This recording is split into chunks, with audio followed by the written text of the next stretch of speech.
Shovel Knight is pretty unanimously agreed upon to be one of the most influential indie games of all time, releasing nearly 10 years ago and completely shifting the standard for indie games nowadays. It revitalised the gaming scene's love for pixel art, with its charming and lovingly made retro art style that calls back to the NES era. The gameplay is satisfying, engaging, and challenging enough to keep players on their toes. And the characters and writing are corny enough in that charming kind of way that stops it from being too annoying, keeping that fun and exciting vibe that these old knights give off. For me personally, this is one of the greatest indie achievements in gaming history, all the way from its miraculous Kickstarter success, which we have many examples of why it was such a rare success, screw you mighty number 9, to the many amazing storylines that have been told over the course of the 4 separate campaigns. And, of course, to tell these stories, you're going to need that amazing pixel art I mentioned a second ago. So, let's dive into this indie legend of gaming to see how they've redefined what it means to be retro in pixel art.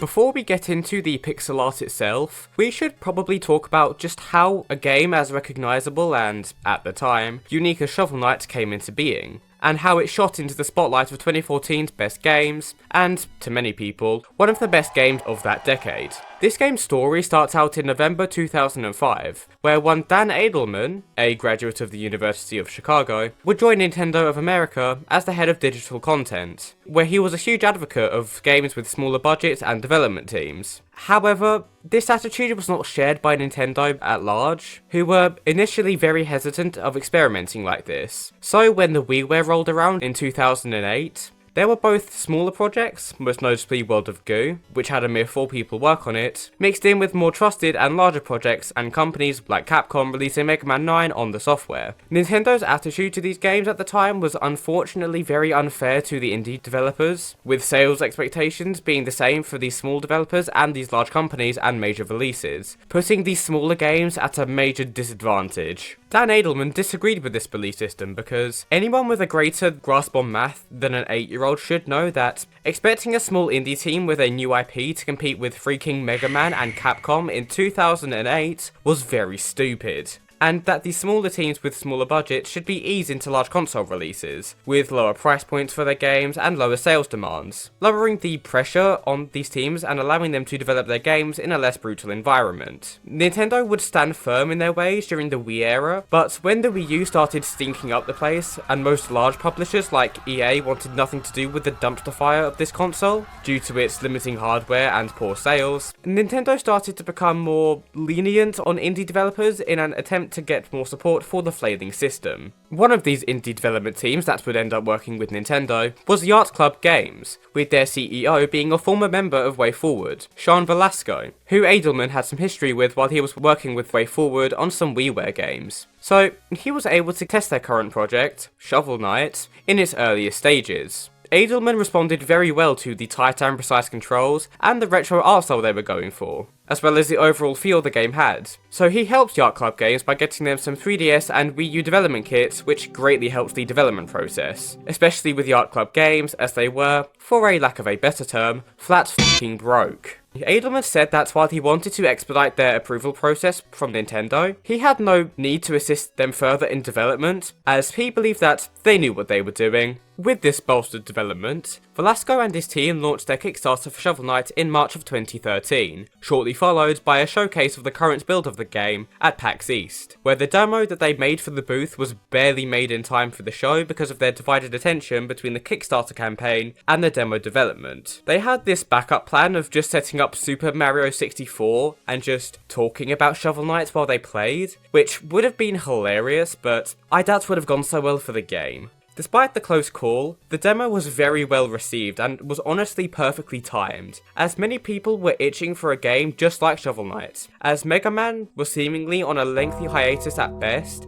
and completely dead as a franchise at worst, with the last release, Mega Man 10, being over 3 years ago. Shovel Knight gave players that 8-bit nostalgic hits that the gaming scene had been sorely missing, especially in the console landscape, which was backed up by the tight and fun controls and overall enjoyment of the gameplay. The Kickstarter campaign would last until April the 13th, and by the end of its runtime, which was filled with teasers such as silhouettes of the main villains, trailers, and so on, they had raised over $300,000, and the $100 backers would have a nice bag of funny dirt as a reward, so I think it was a mutually beneficial trade. Seriously though, this overwhelming support for the game allowed the developers to get their own office space to work in, as well as being a massive boost to the game's development. This huge amount of money also showed just how large the desire for a game in this retro art style was at the time, as there was really nothing like it that captured the NES art style quite like Shovel Knight was looking. Now, you may hear that and start questioning me, as Shovel Knight wasn't the only popular indie game at this time that was using a similar pixel art style and general direction, as not only had Cave Story been constantly getting releases on modern consoles through places like the eShops of the 3DS and Wii U, but newer games like Fairs, Rogue Legacy, and even Hotline Miami were also using pixel art to tap into that sweet retro vibe that everyone was so desperate for. So, what's made Shovel Knight stand out? Well, for one, those games that I just mentioned are all very unique in their styles, and none of them really harken back to that specific NES period that Shovel Knight was targeting, with games like the original Mario trilogy, DuckTales, which we'll get back to later, and other similar games. So Shovel Knight had a far wider appeal to the gaming scene than its fellow indie games. Also, to add to this, the Mega Man drought that I talked about earlier made the demand for Shovel Knight that much greater, as this formula of tackling a bunch of unique stages as well as a boss at the end, each of which having their own personalities and power-up that they would give the player once defeated, was at an all-time high. Mix that with a 3DS at the height of its popularity, and a Wii U in desperate need of some quality titles, and you have the recipe for one of the biggest indie releases of all time. So, with all of that hype and expectation, Shovel Knight would release on the 3DS, Wii U and PC in June of 2014, and to pretty much every console known to man a few months later. Even as late as the Switch in 2017, along with the mini expansions that came out for the game in the years following, allowing you to play as 3 of the game's bosses, first being Plague of Shadows in 2015, Spectre of Torment in 2017, and King of Cards in 2019. Needless to say, considering this game got 3 DLCs and countless crossover bonuses from Kratos to goddamn Battletoads, this game was a huge success, and is now one of the gold standards of indie games, retro games, and platformers as a whole. And any game that tries to emulate this NES art style is inevitably going to be compared to it. It's got the Stardew Valley syndrome, but for 8-bit, basically. So, with this game's history out of the way, and a better understanding of what this game was trying to be, that being an indie icon that took the nostalgic NES style, and perfected it, and modernised it as well, let's dig into the pixel art of this game to see how it did this so perfectly.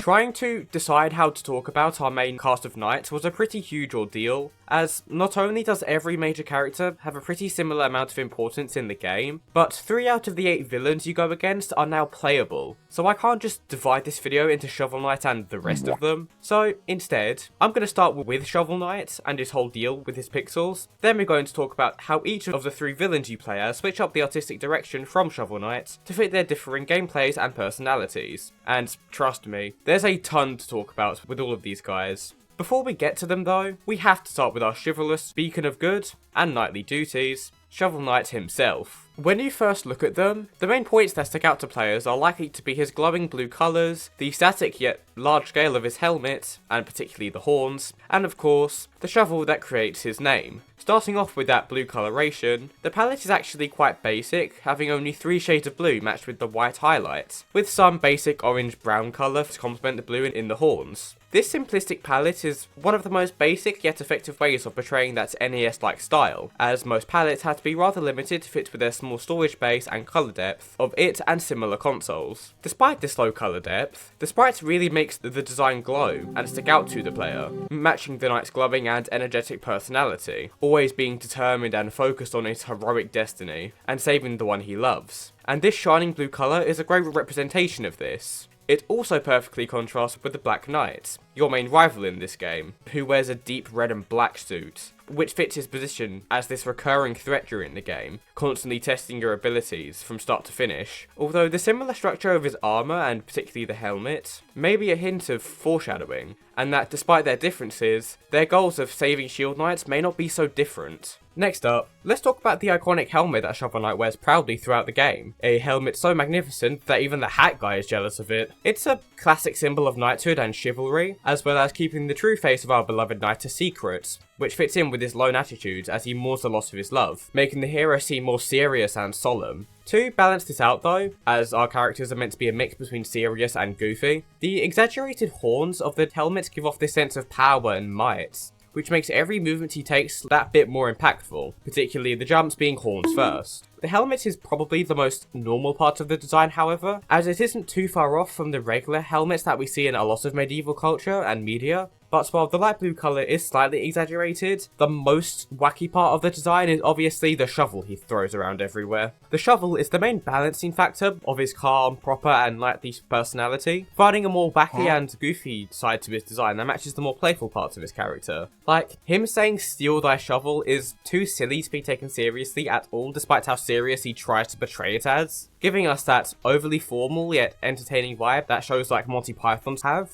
The majority of the blades, I guess, having a prominent white highlight brings the player's focus towards it effectively when attacking, allowing it to stand out from things like the level backgrounds, not only making its hitboxes far more clear, which helps gameplay, but making the hits feel more impactful as the shining shovel cleaves through our enemies. Adding to this, some of the largest wipes utilize some smear frames to make the strikes look faster and larger than the more basic digging animations, which should be slower and lower to the ground to show their higher utility they have, such as digging up dirt piles. So the bigger swipes that hit for more damage stick out more from the rest of the moveset. Okay, so that's the most glaring parts of his design out of the way, so let's take a quick look at the rest of his animations to see how they capture his energetic, honourable and proud personality. His jumping animation in the ornate plate, or the gold armour, is one of the best showcases for the eccentric and goofy side of his character, because it's so over the top and contrasting to the regular jump animation, which is literally just 2 frames, one for the ascent and one for the descent. This not only makes the joke of the gold armour being flashy but useless more effective, but it really shows how calm and composed the regular knight is outside of the gold armour, even with the actions that should be the most explosive, like jumping.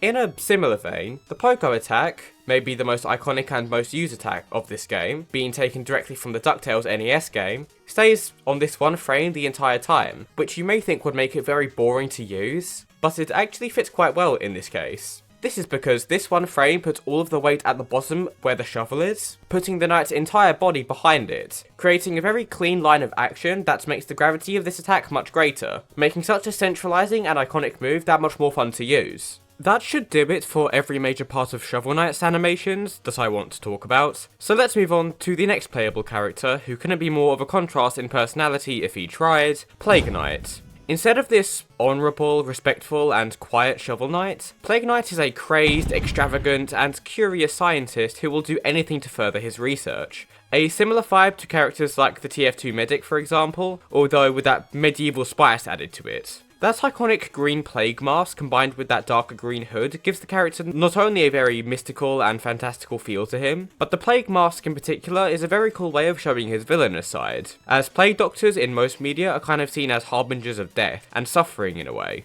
as while their purpose on the surface would be to cure diseases, many people saw them as the arrival of a horrible omen, that some illness was coming to devastate them, and this green coloration of the character adds an even stronger unease to him. Contrasting with this sinister side though, many of his animations, such as his walk cycle and double jump, all have this whimsical feel to them, the walk especially looking like he's frolicking around each level with innocent curiosity. You know, before committing several accounts of chemical warfare and crimes against nature in his quest to steal people's souls. Innocent alchemist activities, yay! Anyways, the double jump animation is also very exaggerated, with Plague Knight accidentally becoming the bird that the mask looks like and flapping his arms like wings with his cloak, making the jump feel far more satisfying to use, as well as a bit more funny. There's quite a few animations he has that give off this feeling that Plague Knight is just there to have fun while doing his silly little experiments, like his victory dance, his regular dance, and his item holding animation just being delightful. Like, he's praising the item he got, making the overall gameplay experience of Plague Knight far more sporadic and energetic than Shovel Knight, who focuses more on tight and satisfying gameplay. Another example of Plague Knight being way more hyperactive is his potion throwing animation, which compared to the casual and light feeling of Shovel Knight's regular attack, This throw feels like Plague Knight is putting his whole weight into the throw. The arc that he throws in starts all the way back here and wraps around nearly a full 180 degrees, creating a very satisfying looking throw that matches the speed at which many of his potions are flung out at, making the resulting explosion feel more impactful and satisfying. This contrast between the high effort, chaotic, and erratic animation work of Plague Knight, and the composed, stoic, and solid animation of Shovel Knight, really freshens up the gameplay feel between the two, making them feel way better to play separately. But it's also a great showing of just how different these two are in terms of their character, representing both ends of their sanity and morality spectrums. Third on our list of playable characters, and I'd probably say is the fan favourite out of them, besides Shovel Knight himself, we have Spectre Knight, or Donovan, and his animations bring us back to a more serious and stoic kind of feel, like we had with Shovel Knight. But Spectre presents it in a completely different way. Spectre Knight is probably the most serious and focused character that we play as, with very little in terms of that noble charm of Shovel Knight or the insanity and ego of Plague Knight, leaning more into making the player feel as slick and as powerful as they can. This stems from Spectre Knight's character being largely resentful of the majority of the people around him, as not only does he see his fellow Order of No Quarter members as beneath him most of the time, like saying King Knight is a child, which we'll get to him later, but his hatred of the Enchantress runs deeply, for not only stripping him of his free will in order to survive, but for being the one who took his best friend Luan away from him. Needless to say, he's got a pretty decent reason for being a dick to people, although sometimes his hostility does come off as a bit much. Moving on to how his animation work represents this bitter, vicious and powerful character, his walking animation is far more low to the ground than any other character we've covered, and his overall figure is much larger as well, making him seem immediately more imposing as his movements have this grander scale to them, especially considering the size of that scythe he's carrying around. This is all in spite of his very slim body shape under the cloak which he wears, which you can see whenever you die as the character, giving a glass cannon kind of feel to the character and gameplay, where you feel like this very large and powerful guy when you're cutting up enemies and flying through the stages, but once you start getting into some trouble and taking too much damage, the frailty of your defense starts making itself apparent, which fits in with the story of this character, with his life hanging in the balance constantly. His attacking animations also do a great job of portraying the brutal speed and power that the ghostly knight holds, with the smear frames used here being among the most exaggerated and prominent in the game, mainly due to the massive size of the scythe he uses. These large red, black and yellow streaks make the attacks feel weighty yet swift and concise, making them so fun to use and satisfying, especially with how much anticipation many of the larger attacks have. Shovel Knight had a similar thing with his large slash attack as we discussed earlier, where you could hold onto one of the frames before the attack, making this anticipation feel much stronger for the attack. But Spectre Knight has many more animations that hold onto 1 or 2 frames before launching a huge slash, increasing the satisfaction of the attacks far more. Now onto the final playable character we have to look at, and this guy is really unlike any other character we've looked at so far.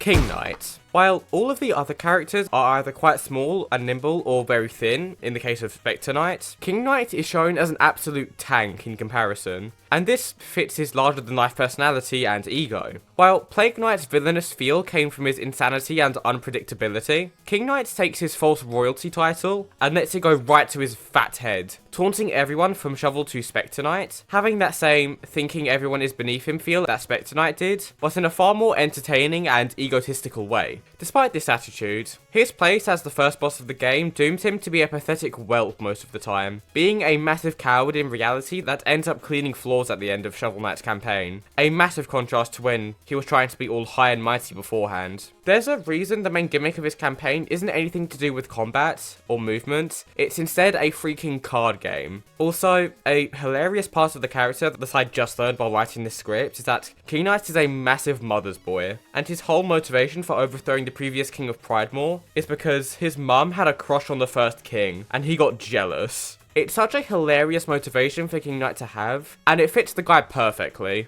More than arguably any other character in the game in my opinion, except maybe Plague Knight. His animation work needs to portray this glowing yet hilarious personality very well in order to steal the character's appeal, which I'm glad to say it does. Starting with the sheer amount of showing off he does. the chest out pose for his walk cycle to seem more regal than he is, the cute little swirl he does when bouncing off of enemies and walls, and the huge amount of fabulous poses he strikes elsewhere in his animations. His whole gameplay style is meant to just ooze the confidence and pride that the king he pretends to have should be. This is compounded upon by the main attack he has being a caveman shoulder bash. God, I can't escape this game, huh? Which not only differentiates him from the rest of the cast who have very elaborate and stylized combat styles, but it also paints the king as this brainless idiot that everyone else sees him as. Because he's not even trying at this point, he's just charging into whatever annoys him and hoping it works. And that's a very fun dynamic to give such a grand character design. Talking about that design for a second, some people may see it as a very generic design to give a kingly character, what with the gleaming, eye-burningly bright gold for his suit, the crown and royal staff, and the red and white cape that's always a symbol of wealth and royalty. But I think that being overly generic and exaggerated fits in with his character perfectly, as he's so desperate to be a royal figure. He's a power-hungry idiot who wants to show off to everyone, mostly his mum, so of course he is never going to be subtle about being a king, because he wants the whole world to think that he's this grand, incredible ruler. So this egregious showing of his royal traits and design attributes fits in with his desperation to be a king, which is the entire point of his campaign. Plus, it's not like his design is completely void of anything unique. His massive helmet both makes his design look more tanky and powerful, as well as continuing this theme of overcompensating for his weakness by looking more intimidating, and his staff is a unique weapon as something usually ornamental is instead being used to clobber people, further showing King Knight's disrespect for the title of king, despite how much he actually wants it. Going back to the rest of King Knight's animations,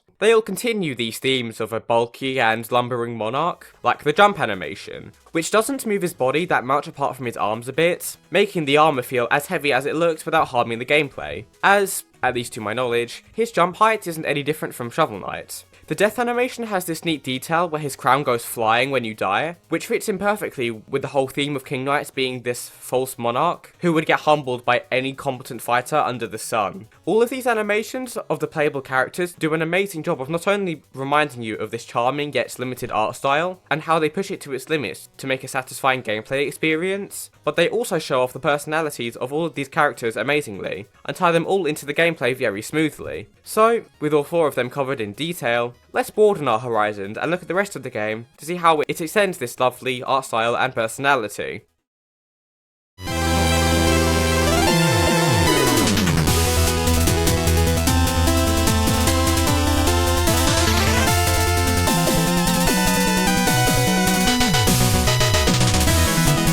There's a hell of a lot of things that we could cover here, from the rest of the Order of No Quarters designs, which are all excellent, but we've done enough character analysis for today, and I don't want to repeat myself too much. So, I think we should pivot to something like the background art of this game, which, in my opinion, is a huge appeal of this game's art style as a whole, and adds so much to each part of the game. Considering the NES style that this game is going for, you may think that these backgrounds are doomed to be very basic and uninteresting, taking a backseat to the character designs and other parts of the main gameplay. But they instead went a completely different direction to this, and actually filled them with a ton of small details to make all of these levels feel larger in scale, and overall more interesting as a result, making this world feel far grander than those older games. The first major example you're going to see is, of course, the Plains of Passage, which, while the theme of generic grasslands may not seem too interesting, there's a few smaller details and design choices that I think are worth a closer look, the first of which being the silhouette of the Tower of Fate in the distance.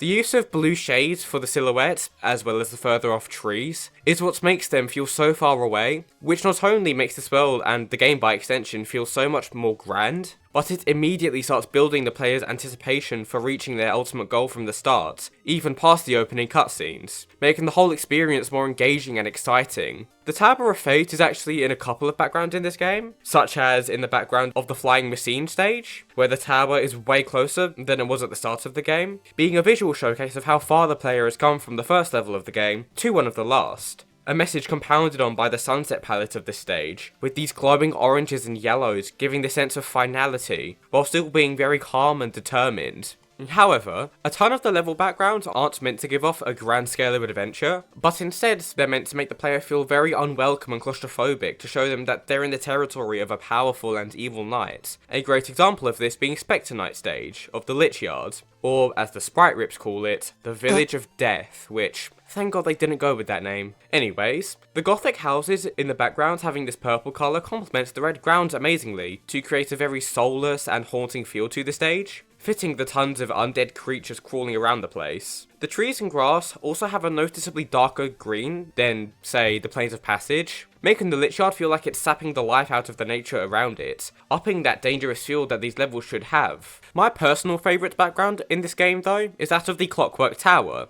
Tinker Knight stage, because it blends the rough yet energetic movement of the machinery with the old tower aesthetic perfectly. The constant movement of the cogs and other machines makes the whole place feel alive more than most other levels, making the background feel less like filler to make the screen feel less empty, and more like its own obstacle in a way, as the visual confusion it creates blends in with the many mechanical parts of the actual level, fusing the two perfectly. The mechanical sounds of the song as well, which is one of my favourites in the game, also fits great with the moving parts in the background, creating this immersive environment where the gameplay, background and music all combine seamlessly to create one of the best moments of the game as a whole. Moving on from the backgrounds, let's briefly look at some of the less important NPCs in this game. And while the members of the Order all have amazing designs that fit their themes and personalities amazingly, even the smaller characters like the residents of the towns you visit have so much life to them, and are some of the most varied and fantastical designs in this whole game. The huge variety of colours and shapes used for their designs, such as the Magicist, who has this blue outfit which fits her magical purpose of upgrading your magic perfectly, to the Armourer who has this huge hulking design which matches perfectly with his very physical blacksmithing role in the game. All of this makes this world feel so much more lived in and varied with their inclusion. A large variety of different species are even included in these characters, from goats to peacocks, to even massive apple whales with the Troupple King and the mini Trouples, weaving this mystical and magical element into the game, and the characters in a very interesting way. To bring this all to a conclusion, remember that all of these varied, colourful and engaging artistic choices for the world have all been done while staying within the limits of this NES art style and palette, which is on paper a pretty major limitation for a game's art style, as if you go too hard on the minor details, colour depth and so on, you risk losing that retro appeal that franchises like Mega Man have for so many people. But Shovel Knight has somehow been able to redefine what it means to be retro, and the real limits of this style. Every area, character, and movement in this game has been lovingly pixeled into one of the best indie experiences you could play, and it started such a revolution for pixel art indie games that we're still feeling the effect of today, and it's a game that many people will be thankful for because of that. So, that was a lot to talk about. By far my biggest analysis to date, but for a game as large and as influential to the gaming scene as this, I think it's warranted. Plus, at the time I'm recording this, we just hit 2,000 subscribers, so I think you deserve a bit of a treat. Pixel art nowadays has evolved to be so much more stylized and interesting to look at than it's ever been. It's why I started this channel in the first place, and Shovel Knight is arguably one of the largest pieces of history of pixel art, and I hope that I've shown why that is today. With all of that said, make sure to dig up that subscribe button, and as always, I'll see you when I see you. Bye!